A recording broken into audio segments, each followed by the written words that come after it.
Hey Rex, thank you so much for joining me today. How are you? Yeah, I'm well served. And George, it's a pleasure to be here.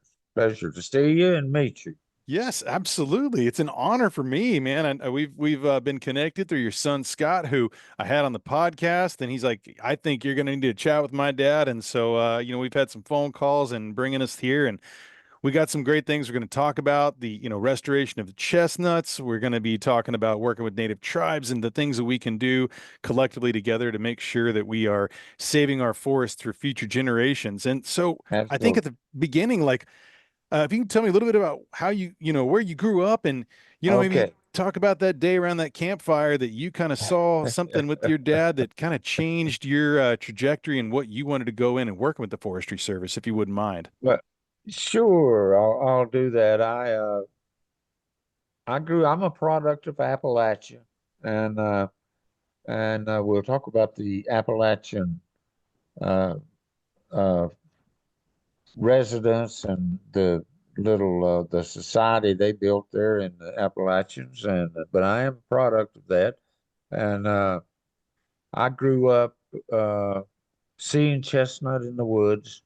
My dad, uh, who was educated in the first forestry school, but he had a sixth grade education, the old Baptist preacher, he uh, he uh, he told chestnut stories all the time because American chestnut composed about one out of every five trees that grew in the Appalachian Mountains, all the way to Pennsylvania, New York.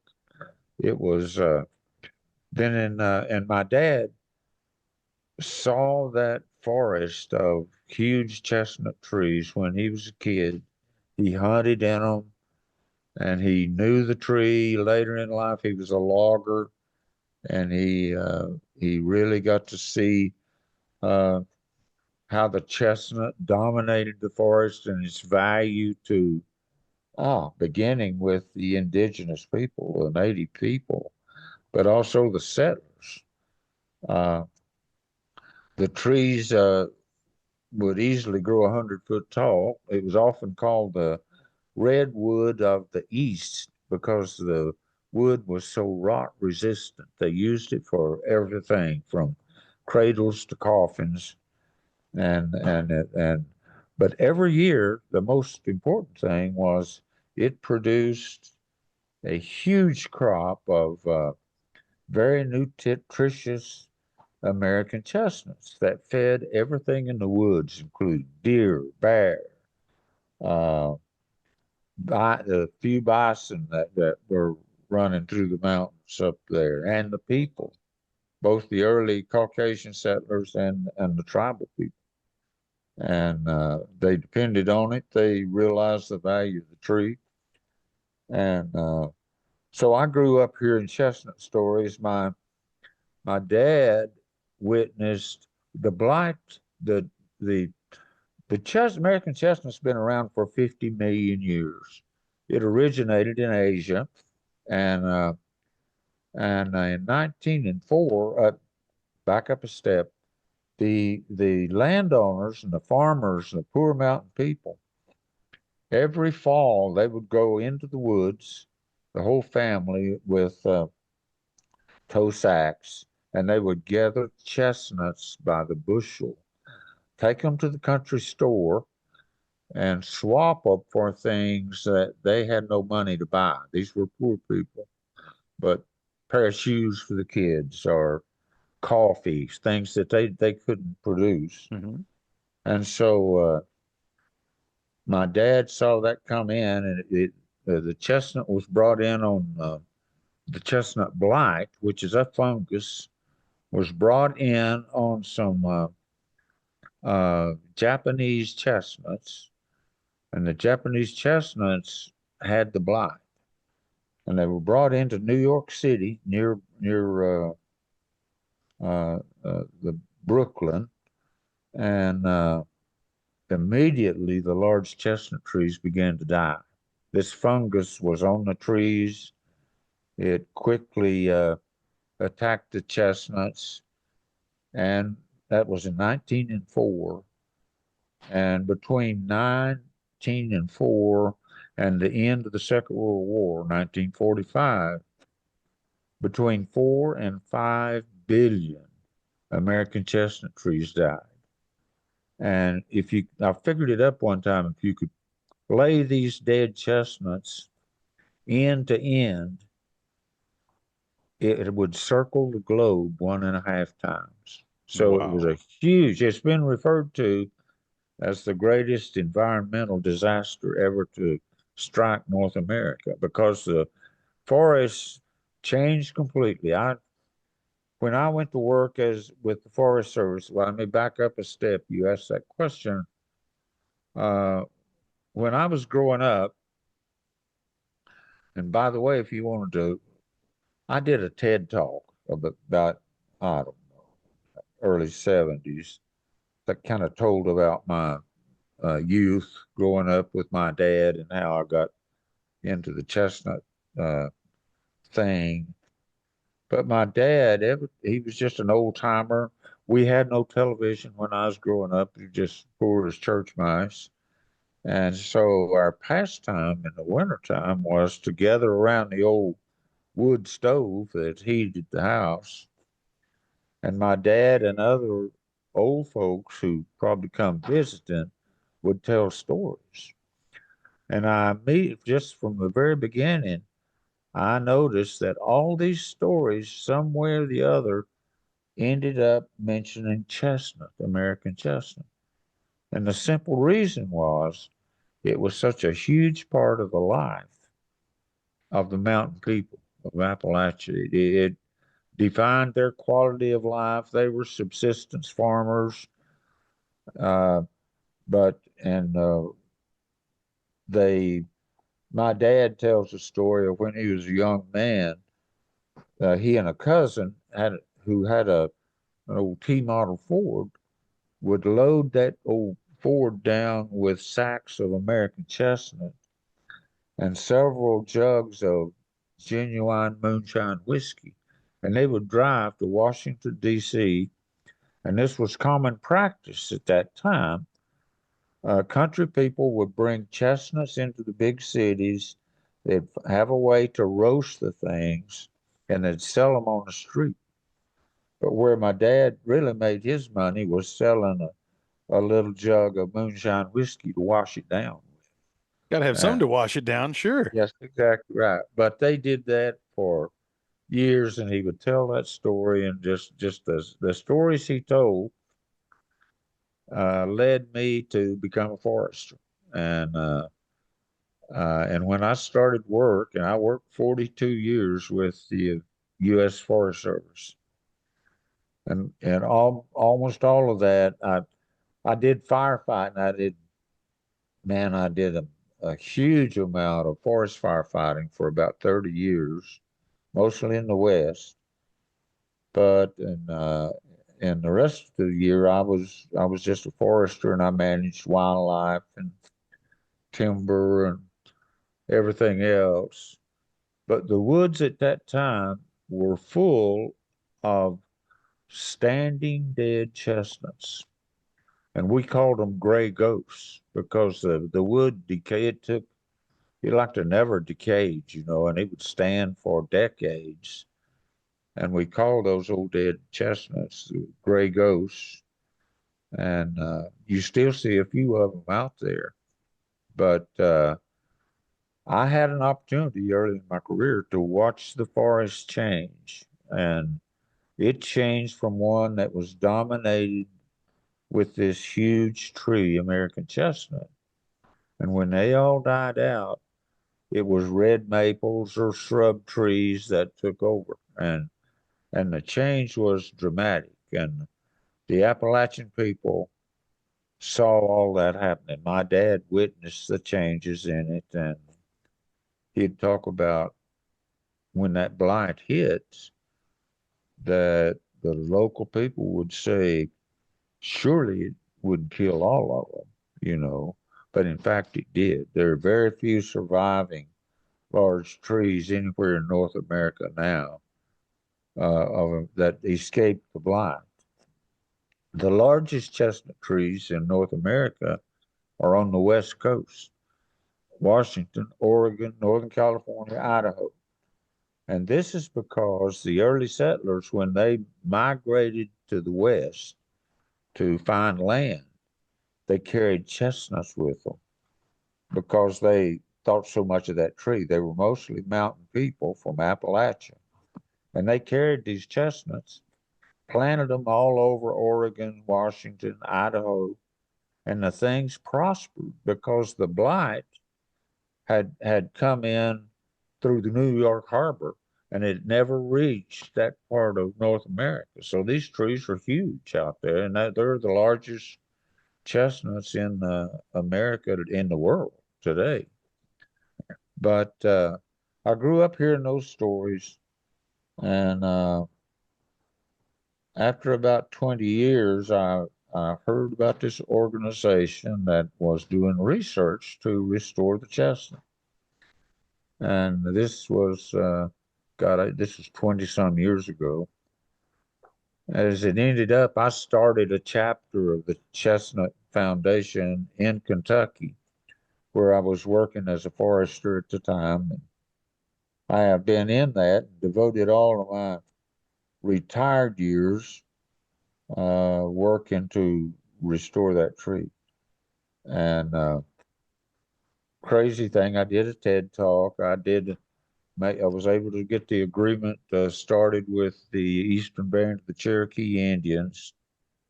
And then when I got into that, I really was carried away with the thought of involving the tribal people in the restoration of the chestnut. Now, you what did in all these trees, and the same thing in Texas, is we, the citizens of this wonderful country, we ignorance prevailed when it came to what happens when you bring a strange disease or a strange insect or a strange plant and drop it in our woods or get it started. And the native growth has never met that thing. They've never been around it. And they died like flies, man. And within just a period of about 30 or 40 years, we wiped them out. And they still sprout. They're a prolific sprouter. And the fungus, for whatever reason, is unable to kill the roots of the tree. There are other fungi in the ground that attack that thing when it gets in the ground, but they've never been able to come up, use this as a treatment. But the trees are prolific sprouters, and you can still find dozens, hundreds of these small chestnut sprouts in the forest. We use them in our breeding program because we've got a very active breeding program. It's showing a lot of promise, and we cross pure American trees that we find, like these little small chestnut sprouts, and we cross them with the Asian trees, who over the eons developed a resistance to the blight, as we call it. But in order to restore a tree, when we bring in, we now know ignorance prevailed for centuries, and uh, we immediately started to kill off not only trees and shrubs. Today we're losing all of our ash trees, about 8 billion of them all over the United States, from an insect we brought in. We've lost numerous other trees. Butternut or white walnut was disappeared a long time ago. We're losing hemlock trees that are necessary if you want to have trout fishing because they furnish a deep shade, and the trout we have, if that water's not certain cold temperature, they won't reproduce. So, but the hemlock is dying.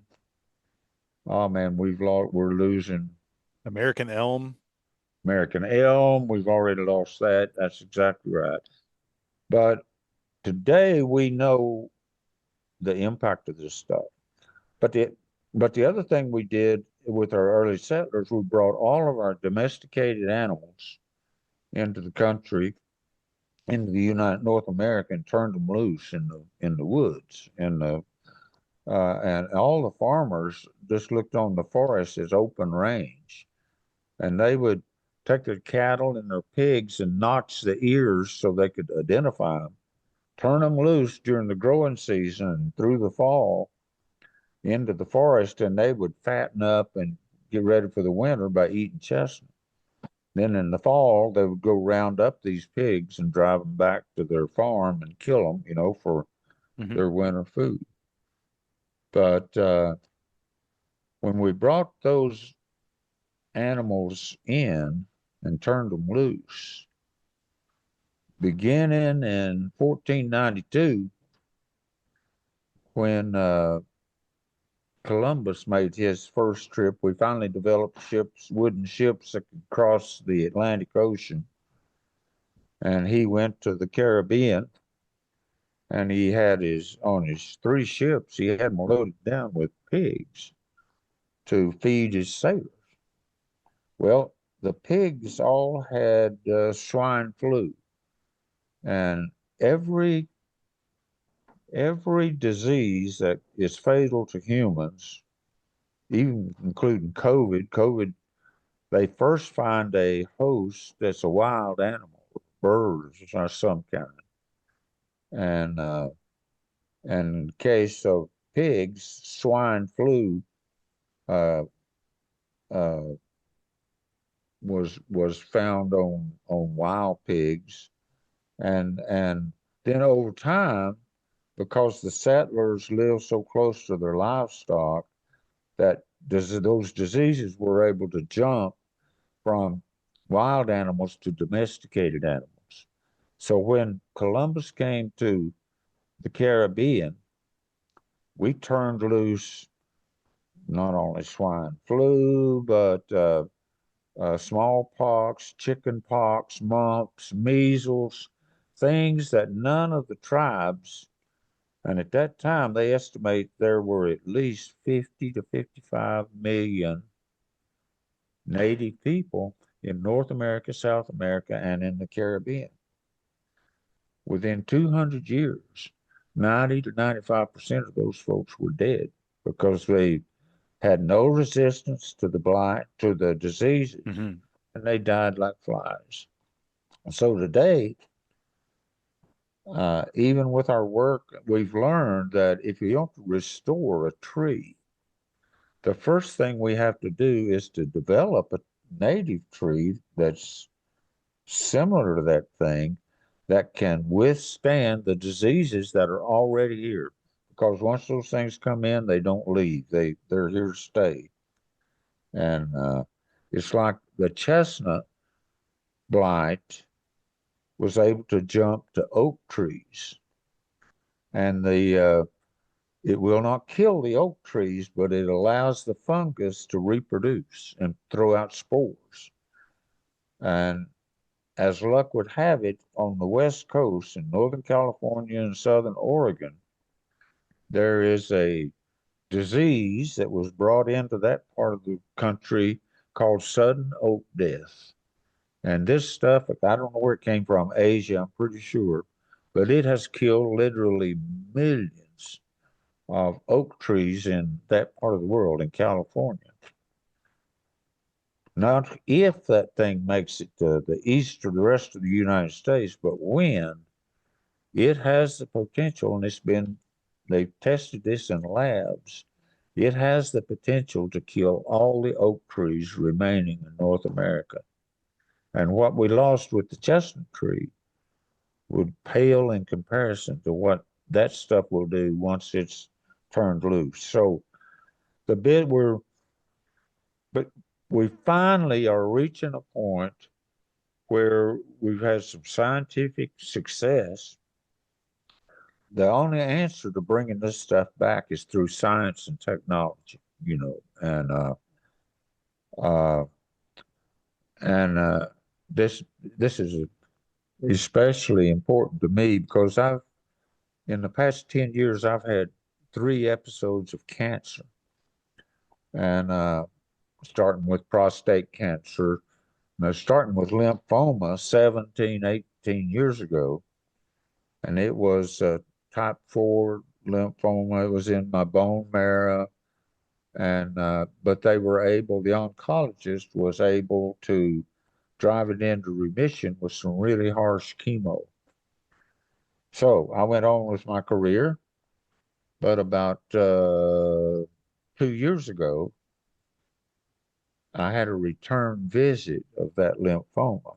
And it usually hits you when you're young, and the experts believe that most people catch it from using Roundup, the stuff we spray the Oh weeds with. yeah.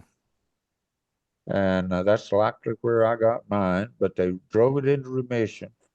But when it came back, it was a very active cancer that attacked the stomach and the intestinal area.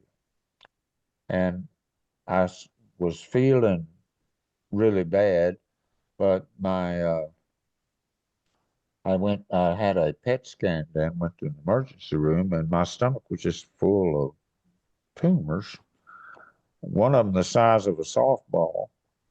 And so my son, who's retired from the military, helps me in all this restoration stuff that I do, lives in Florida, and he has a buddy he served in Afghanistan with, who was kind of chief of staff of this Moffitt Cancer Center.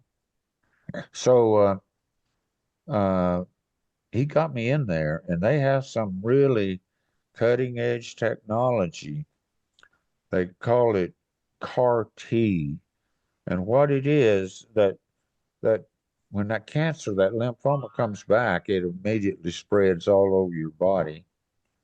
But they've worked out a process down there where this not a very pleasant subject, they put a little tube in my jugular vein, removed almost all the blood in my body into this little machine that I sat on the floor beside. And that thing had a device in there that made the whole machine spin, and they were able to separate out all the white cells in my body, thousands and thousands of them. And as near as I can tell, the only purpose, and one of those white blood cells is called a T cell. And the T cell's only purpose for being in our bodies is to attack and kill cells that should not be in there.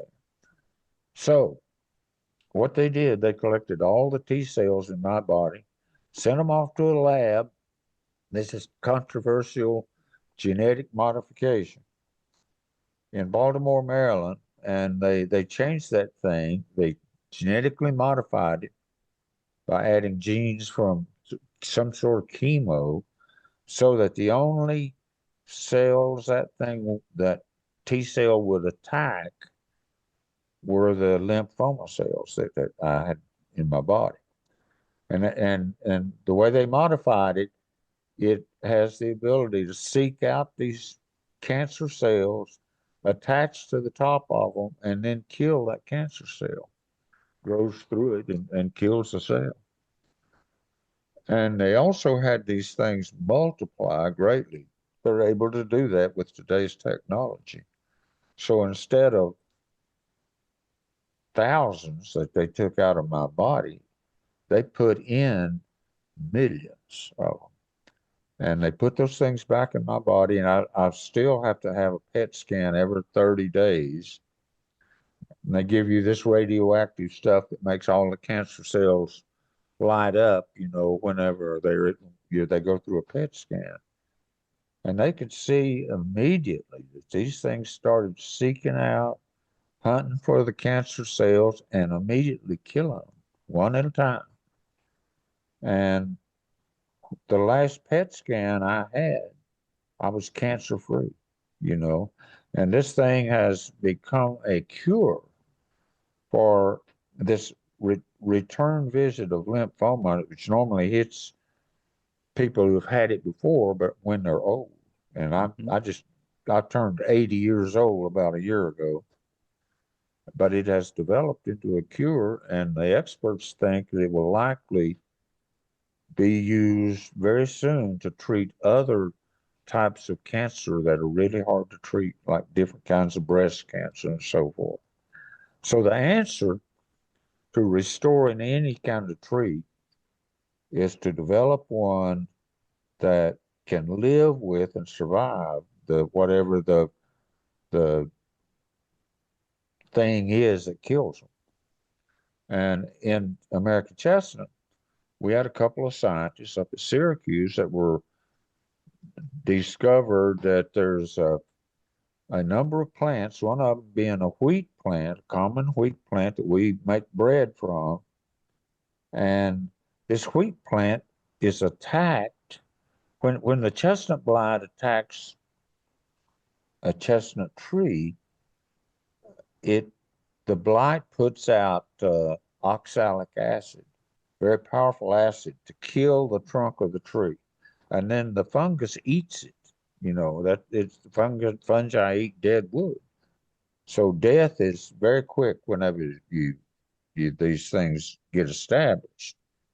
But they discovered that this wheat plant was attacked by the same type of disease, produced oxalic acid, but that particular plant had developed an element in the gene that neutralized oxalic acid.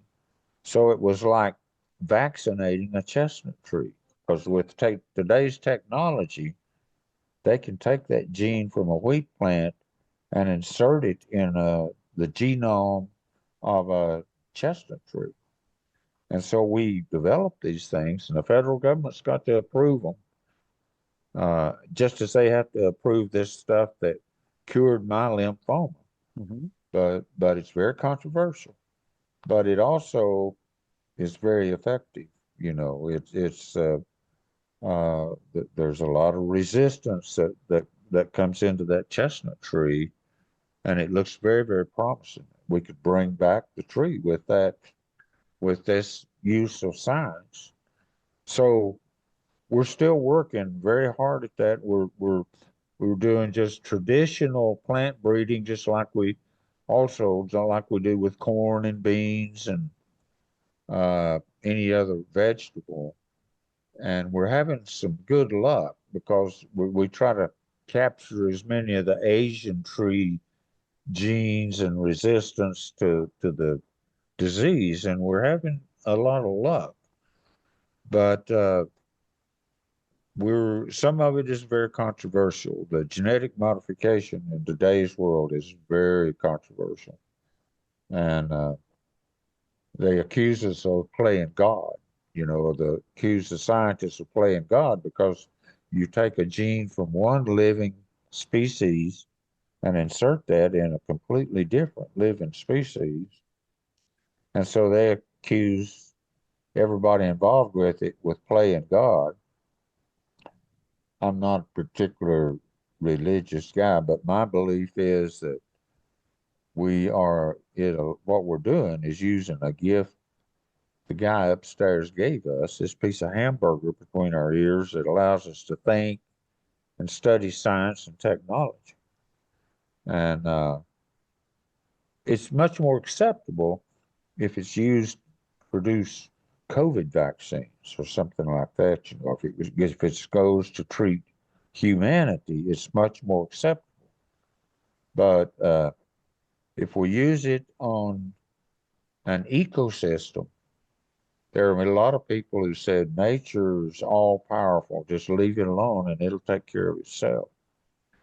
Well, we learned when Columbus came over, that's not quite so. Humans were part of the ecosystem and they had zero resistance to all this stuff, and we killed 95% of it. And then we took their land. So the point I was going to make a while ago, there is no other group of folks that have been more mistreated by the rest of us than our native people. So part of my scheme was, and all these people are really interested in restoring, particularly the chestnut tree. but also any other trees that were part of their culture. For the Ojibwe, it's birch. It's that they made canoes out of and baskets and they want to focus on that if they can. Well, my scheme is to use the U.S. Forest Service that own millions of acres of land, use the American Chestnut Foundation that's working to restore chestnut, and the biggest contribution that's going to make is that we're laying a pathway of science and technology that can be used to restore all the other stuff that we're in danger of losing or having go extinct. So, but part of my grand scheme is involve all the tribes. You know that maybe it's guilt, Caucasian guilt here. You know that we try to, but it's their interest in it that fascinates me, and every one of them wants to play a part of it. So I developed this scheme.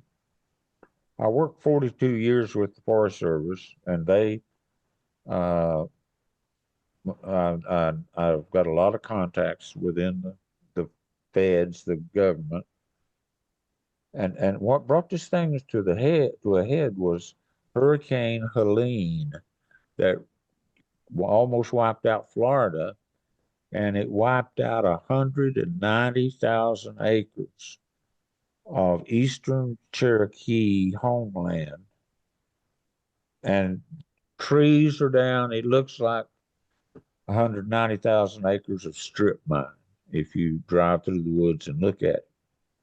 Well, that's a huge part of the Cherokee culture. You know, we've established a partnership with them. We've trained them in how we do this chestnut stuff, and they're willing partners. They want to be a part of this, and it's also an opportunity for us to give them some good training in the woods as they're working on this stuff. So my plan is to convince the Forest Service to approach every indigenous tribe that whose homeland is now part of this national forest system. And there's millions of acres of it, even in the east. And allow that tribe to utilize a chunk, maybe 100 acres, it might be 5,000 acres. And on that tract of land, they could help us, help the Forest Service and other people restore those trees and maybe animals that we're in danger of losing and using science and technology. But the other thing they could do, because any tribal people you talk to, there's two things they're concerned about. Number one, losing their language if they still have their language.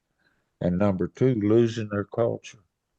Well, what I'm proposing is that piece of land that we permit the tribes to utilize, they'll work on restoring, helping the Forest Service restore, co- correct the mess we've made of the land for several hundred years, but also give them an opportunity to replicate. This would be an educational project, their culture, how their ancestors lived.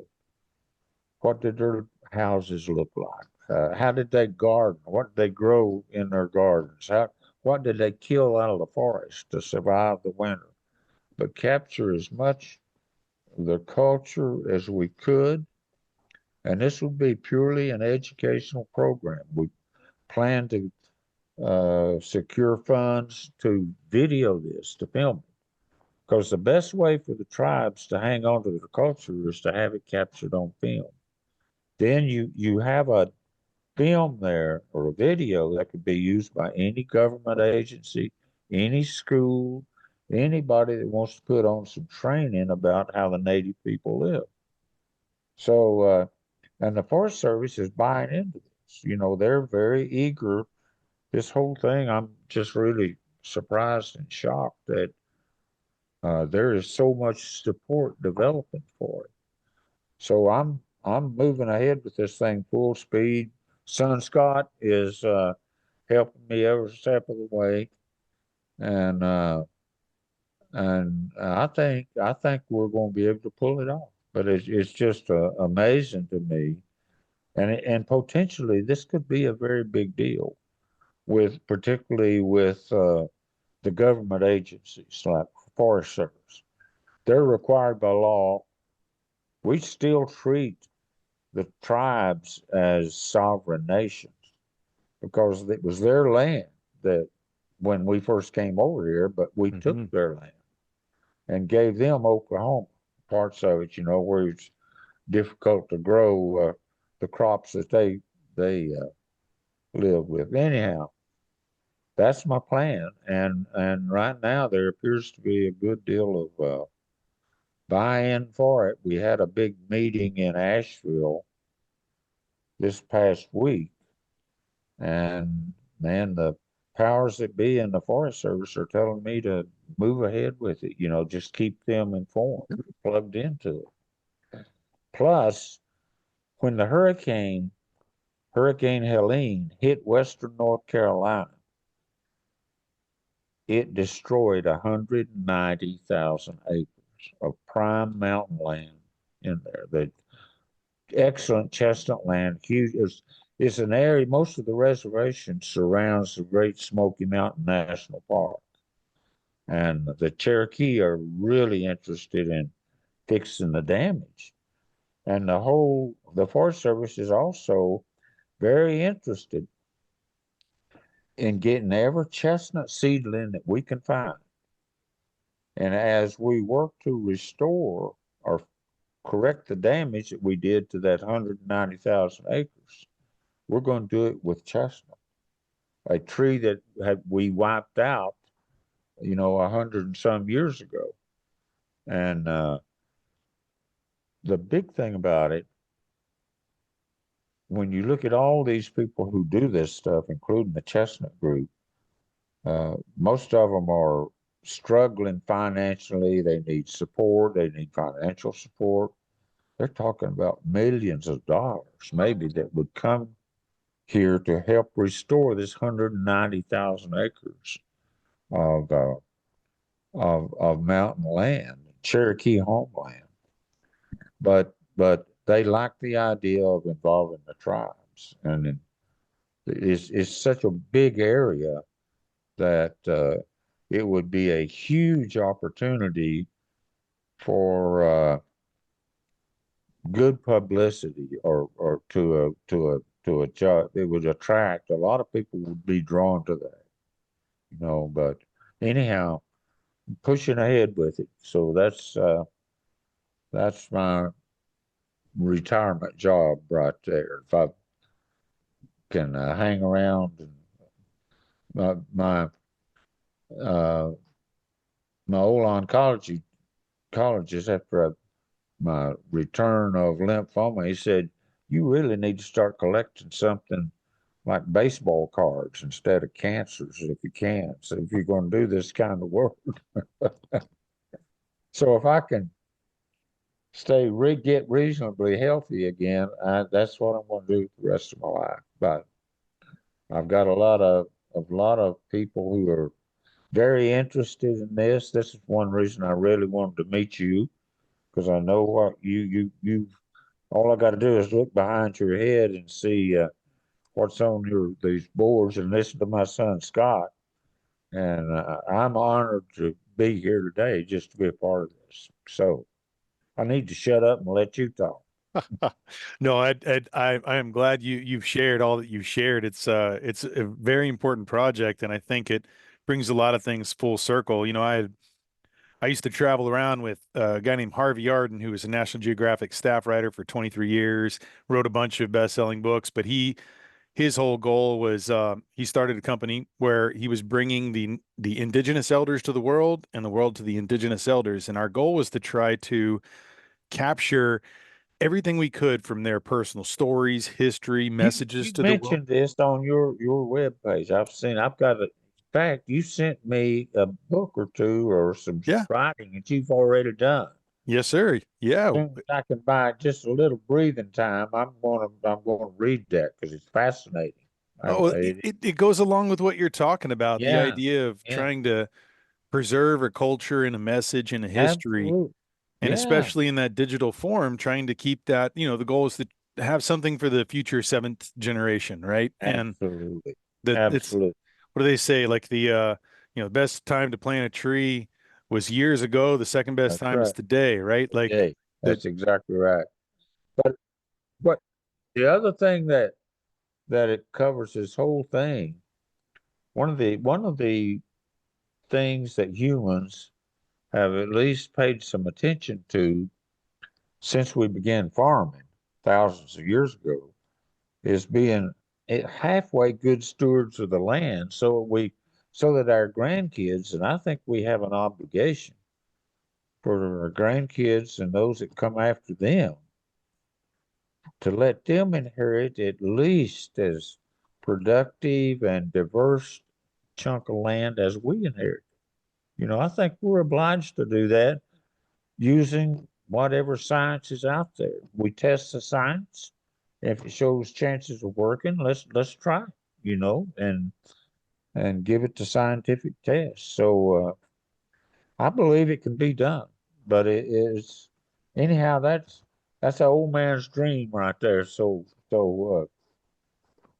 I'm trying to think if there's anything I left out, but I'm really excited that the Forest Service and other groups are really anxious to play a part in this.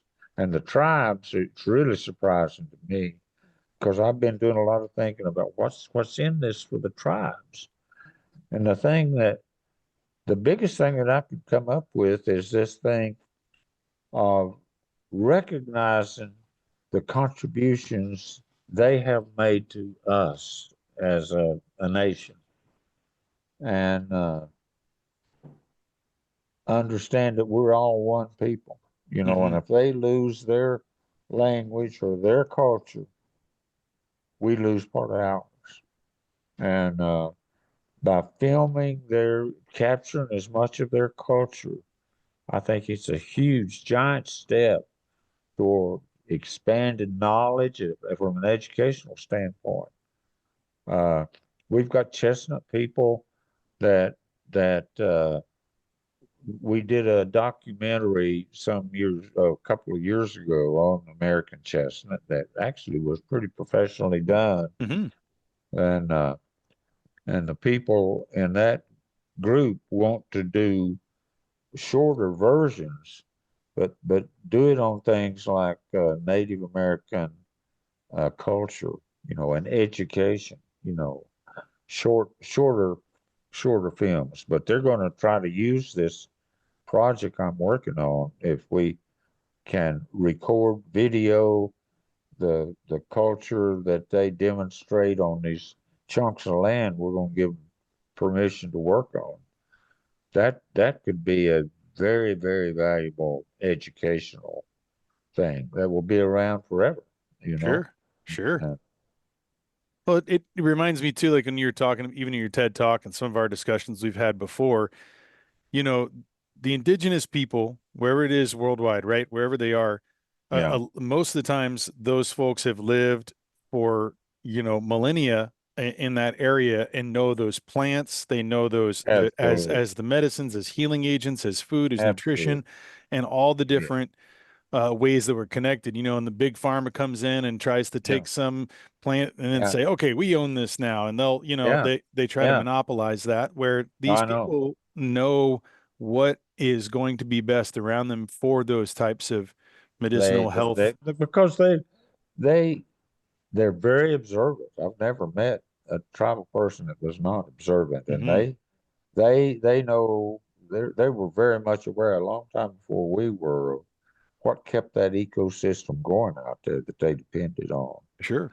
And another short story that one of my hobbies is raising purple martins. I don't know if you've ever heard of those things, but uh, they're a bird that only catches flying insects. They once made their nests here all over the country.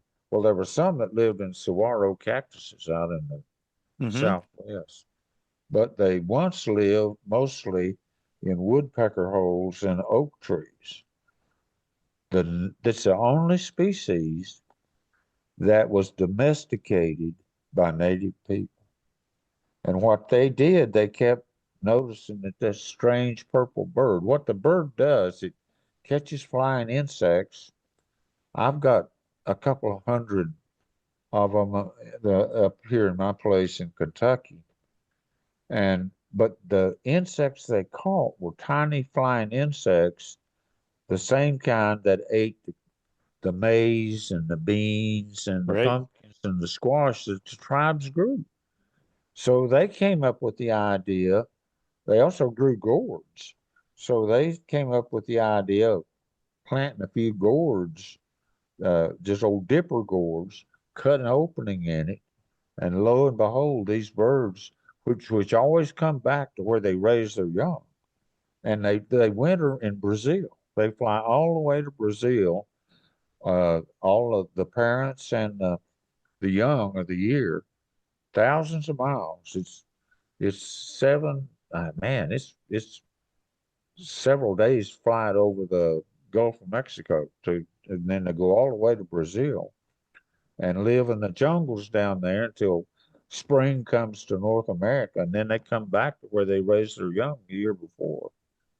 But when you talk about contributions that Native Americans have made, as I get into this business of getting them involved, I want to try to install a purple martin colony in every tribal, every place they put this stuff.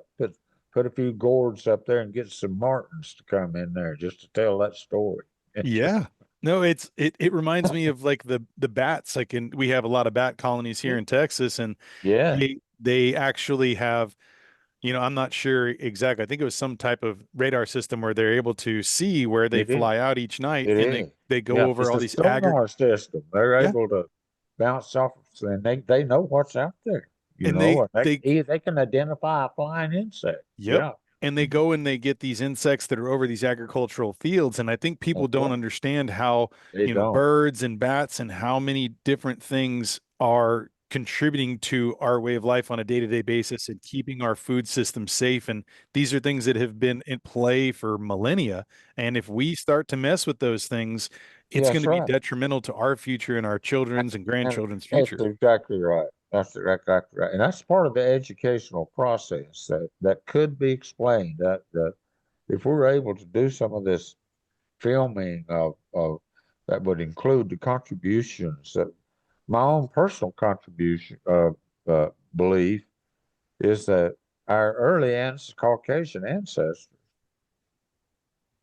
who successfully fought the British during the Revolutionary War, we learned to fight that way from the Indians, Hmm. and had we not done that, we'd all have a heavy British accent today, I think, we if we had not done that. There's a bunch of stuff like that could be recognized and could be identified as part of the culture, of these people, their contribution to how we live today. Sure. It's a shoulders of giants thing, man. If the people who moved into an area had no idea about the Exactly. horticulture and being able to grow, they looked to the people who did it successfully for millennia, and that's how they were able to adapt. And then um That's right. it's a there's the Lakota is saying Mitaku Yeo Yasin, which is we are all related, we are all one. There's nothing that separates us. We all in this way, all the organisms, every single animal, every plant, flora, Exactly right. fauna, and Yeah, I think the sooner we recognize that and we learn to find our strengths within these different communities in order to be able to preserve these ways of life that we love so dear, that's exactly right. it's what we have to do. And so And I see that as being a major goal. The other thing that strikes me, George, is tribal people have a better land ethic, if you will, than most of us do. They have more respect for the land out there. And an old Cherokee, my old buddy, the Cherokee elder, explained it this way to me. He said, most of us spend our lives taken from the land. And what we have to understand is there comes a time when we have to give back to the land. And the way I think we give back is to use this piece of hamburger here between our ears and try to correct the damage that we've already done, to the land and recognize the contributions that these other Americans, the tribal people, have made to this whole effort. And I think there's some real potential there to bring that story out, and I'm babbling again, so forgive me. No, no, no, no forgiveness needed. I think all these things are important. When you were talking about the idea of working with the Forestry Service and with the tribes, it also reminded me too, and I've done it on my own family land here in Texas, is working with your local USDA agent, your NRCS. There's different programs that are out there. We've taken out these, you know, invasive species, well, animal too, That's with good. hogs and stuff, but Yeah. we've done it with trees and shrubs, and we've replanted native grasses, and there's funds there for that. And Yes, and tribal people could easily be a part of that. absolutely, They really could. it And is. It's important. yes, it is. And I don't know. I feel very hopeful about continuing with this, but I would really treasure any inputs or advice you've got as we move on with it. Scott is really into it. He's really helping me with this, and so. But if you've got any thoughts on it, uh, I would love to hear them. Any Oh, advice for it all, buddy? I I would I love. I definitely my wheels are spinning every time I'm thinking about it. So there's a lot of tribes that I've worked with and traveled with and have relationships with that I'd love to chat and introduce you with. So we'll definitely, continue to keep that, those seeds of planting. And before we kind of separate for today, I wanted to ask you, with all the things that you're doing, and I know at the end of your TED talk you kind of mentioned too that your dad would be proud of the fact that you have gotten involved and are working on something that is so near and dear to his heart and the ancestors and all these people for hundreds of years. And it kind of got me thinking about, a question I ask a lot of my guests is one about legacy and how you view your legacy, or how you want it to be, something like, what is it that you hope that you're leaving behind, and that you're remembered by, and that, whether it's a movement, a personal, professional thing. And, just, is that something that, at this stage of your life you kind of think about? And is it something that you share a belief that you'd like to, expand upon a little bit with us today? Well, I do a lot of thinking about that, and I don't want one of the things that turns me off is running into people that appear to worship themselves. Hmm. That think that I'm the only one that's important, and because if you get to that point where all that's important is that dude you're looking at the mirror at, there's no room left for kindness to anybody else, and I think there is much to be done in this arena. I call it leaving tracks, to leave some tracks and we left tracks back in the old days, and the native people also learning to read tracks was an art form. Their lives depended on it. And sometimes it was to find critters to eat, but sometimes it was a bountiful chunk of land that was useful for the tribe, or something that was good for the tribe. And leaving tracks sometimes involved maybe drawing a little arrow on the ground or breaking a branch so that those tracks could be followed, you know. And if I weren't 80 years old, I'd give some thoughts to trying to put this in a book form or some way to because uh, I think as a species, as a country, the land ethic thing is one that I think if we really focused on that and have some talented Native Americans, and I think that with just a little bit of work with some of the tribal people, we would probably discover that their land ethic, how they viewed the land, their respect for it, is very similar, you know, because just their history. I mean, there are eons that they spent depending on these ecosystems. And I think about how our citizenry today could benefit from having a land that level of respect for the woods, the ecosystems, the streams.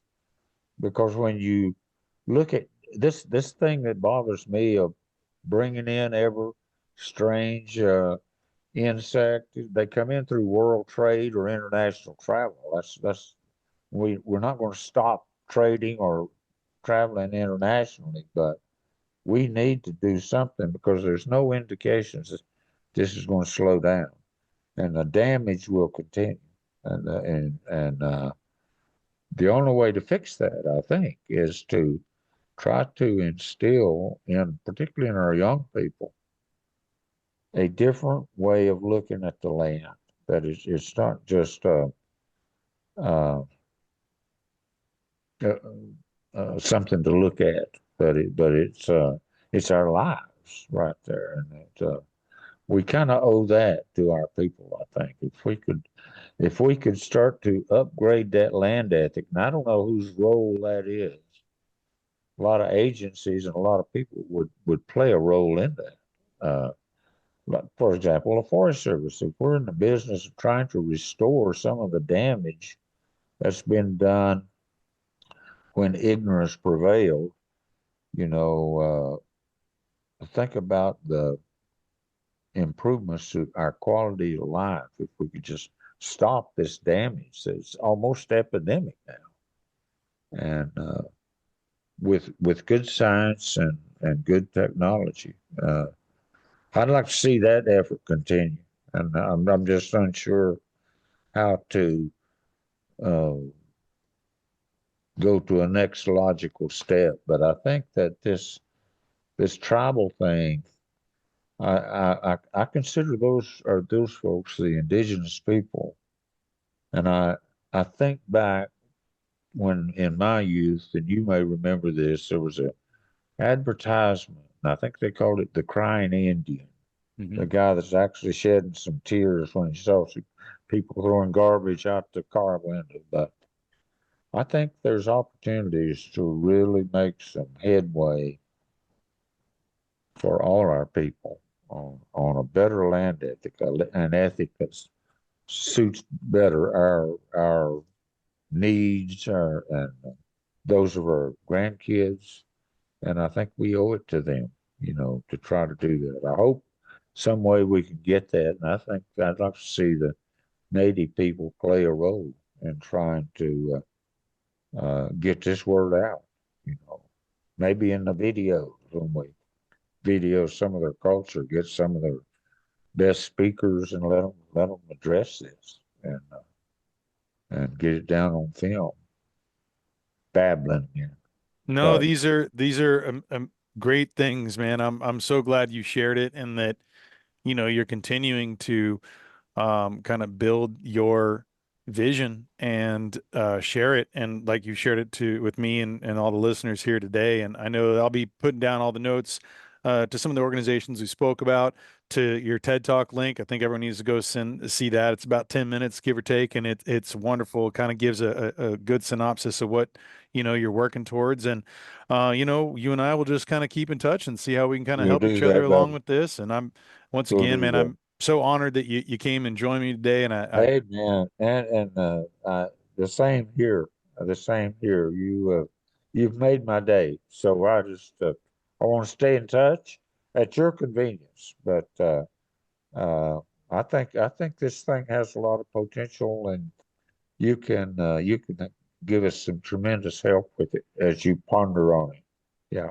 Well, I look forward to be a part of every step that everything you're doing. So, All Rex, right, thank you buddy. again for joining me. And yeah, we'll You maybe have quite to meet welcome. up and have you on again soon sometime. We'll do that, buddy. All right. You All have right. a great day, and I want to read more about your deer down there also.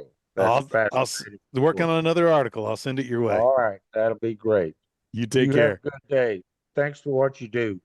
Thank you.